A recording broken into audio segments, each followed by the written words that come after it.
August 1942. The German war machine had reached the roof of the world. While the panzers rolled across the flat steppes of Russia, an elite group of men was sent where no army was ever meant to go. These were the men of the 1st Mountain Division, the Edelweiss. They were not conscripts or boys. They were world-class alpinists, hunters, and explorers. Men who felt more at home on a vertical ice wall than in a trench. Their mission? To seize the Caucasus peaks and plant the swastika atop Mount Elbrus. But as they pushed higher into the thin air, the maps began to fail. The local mountain guides refused to go further. They spoke of a place the locals called the Death Mill. A pass where the wind didn't just blow, it ground against the stone like the teeth of a giant. One veteran regiment, commanded by a man who had survived the horrors of Verdun, ignored the warnings. They marched into the death mill under a clear blue sky. They carried enough rations for a week and high-altitude radios to maintain contact. That night, the base camp received a final transmission. It wasn't a call for help.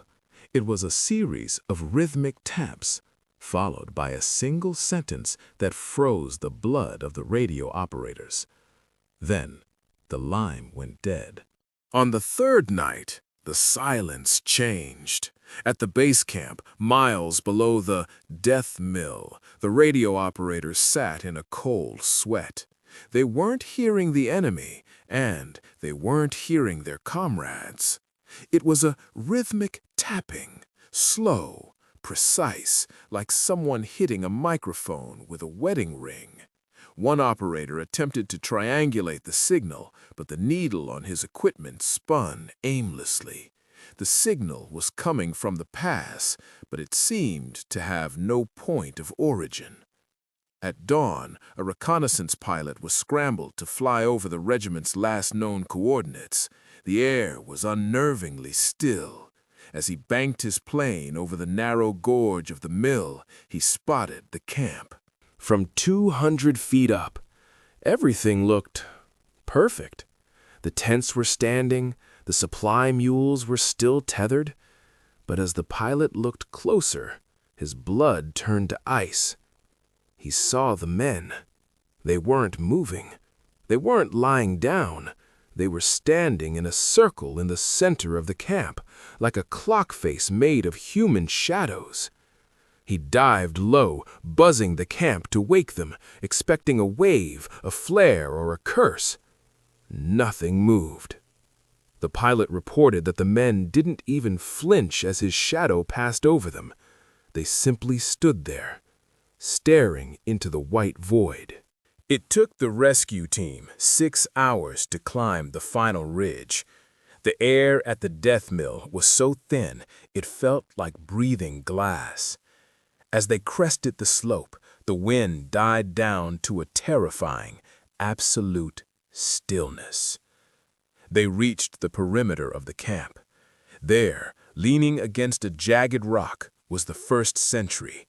His rifle was tucked firmly into his shoulder, his finger resting on the trigger. He was aimed directly at the path where the rescue team stood.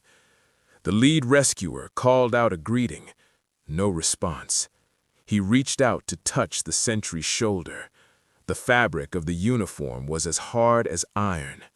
The man didn't lean or sway.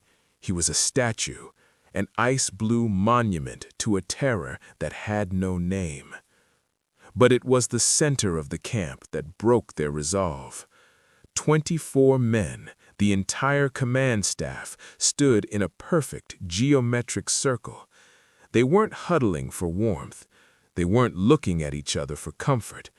They were facing outward, guarding the camp against an enemy that left no tracks.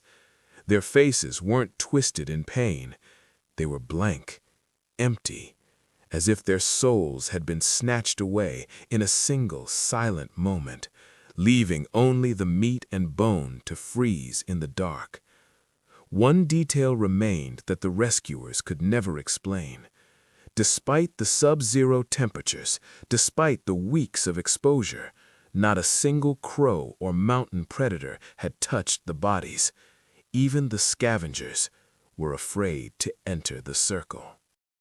The rescue team moved with a sense of suffocating dread. They began to check the bodies for wounds, for the marks of Soviet bayonets or the jagged holes of shrapnel. But they found nothing. Not a single drop of blood had been spilled in the death mill. Then they found the commander's logbook. It was tucked inside his tunic, protected by his frozen chest. The final entry was not a tactical report. It was a single line of jagged, trembling script written just hours before the silence began. It read, "The mountain is screaming, but only we can hear it." Modern science offers a cold explanation: infrasound. When the wind hit the jagged rock formations of the mill, it created a low-frequency vibration, below the range of human hearing, but high enough to vibrate the internal organs. Infrasound is known to cause extreme paranoia, hallucinations, and, at certain frequencies, massive cardiac arrest. It is a silent killer. To the men of the Edelweiss, it would have felt like the world was collapsing in on their minds, a scream they couldn't hear but could feel in their very marrow. Did the men form that circle in a final, mad attempt to guard against a ghost created by the wind, or did they see something in that thin, frozen air that science cannot yet name? One thing is certain: the search party didn't stay to bury them. They fled. They left the sentinels to the ice, and they never spoke of the death mill again.